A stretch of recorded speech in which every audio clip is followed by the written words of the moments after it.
If you are visibly disfigured or disabled and a random 3-year-old loudly asks their parents about you, what would you prefer the response of the parents to be? 1. I am not disfigured or disabled, but I will never, ever forget an encounter I had as a mom of that young child. We were in Target, and the cashier helping us had one eye, several facial disfigurements, one ear, etc., and a giant blue and green mohawk. My 3-year-old, of course, loudly exclaims, "Mama, Target has a pirate." While I tried to slowly disappear into the floor, this lovely gentleman kindly explains that he is not actually a pirate, but has a sickness that makes him look like that. He kindly answered my kiddo's questions. Does it hurt? Do you have a pirate ship? Where is your parrot? Does it make you see funny to only have one eye? Etc. I tried to make him stop, but this awesome cashier told me it was fine. He loved kids, and was happy to answer. As we walked away, my son, again, very loudly, exclaimed that was the nicest pirate ever, and I wasn't allowed to come to Target without him anymore because he wanted to say hi to nice Mr. Pirate Man. This experience is legit the only time in my life I have ever asked to speak to a manager. I told her how embarrassed I was, and how absolutely wonderful her employee had been,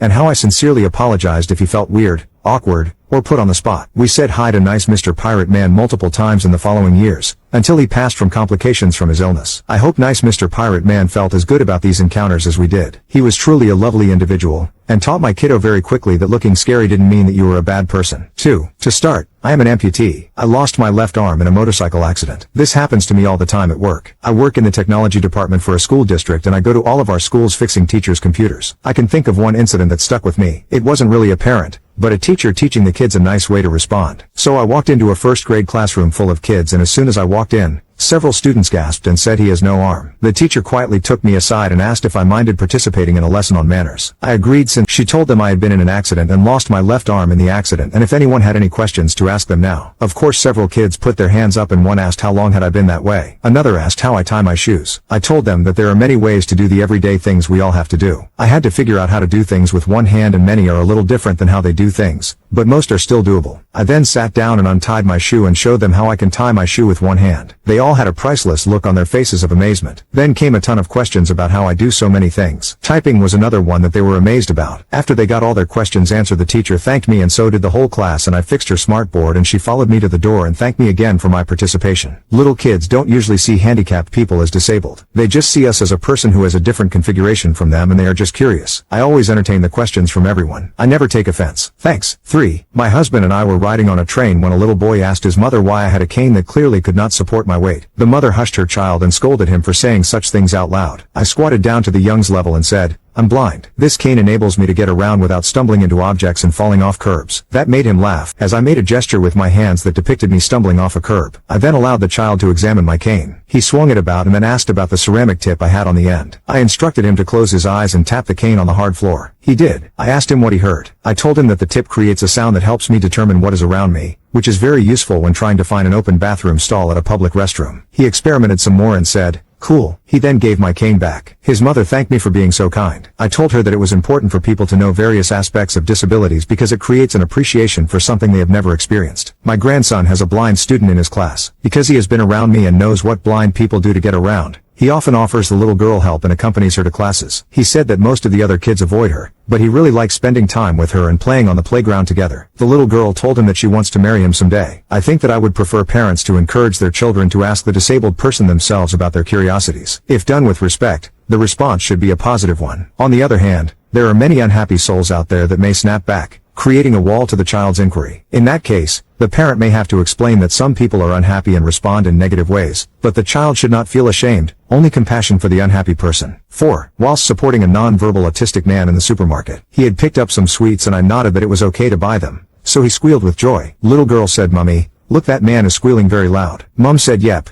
he is. Why do you think that is?" Little girl said, "He got his sweeties." Mum said, "Yes, he did, didn't he? Do you think he's happy?" Little girl said, "Yes. Look at his lovely smile, Mummy." Mum said, "I am. Yes, he's happy, isn't he? How does that make you feel?" Little girl said, "Happy." Mum said, "Isn't it a good thing he was here then?" That, my friends, is parenting done right. 5. I'm a blind lady and I walk around with a white cane. Little kids don't know what a white cane is, and very often, they want one. The question is usually, "Oh, what does she have? Can I have one? What is it? I want it." I usually smile at the family and say something on the lines of, Hi, I'm Krishna and this is a white cane. I'm a blind lady and I use my white cane to walk around safely. Little kids are often very ready to engage in conversation at this point. Good parents will let them have a short chat with me, ask me some questions, and maybe help guide the kid in a good line of questioning. I remember a little girl and her mom on the bus with whom I had a nice chat in which it was revealed that both the little girl and I owned white tutus. It was memorable, because not only did the little girl learn about mobility aids for blind/vi people, but also made a connection to me that was happy and fun. She will probably not feel uncomfortable the next time she meets a blind/vi person,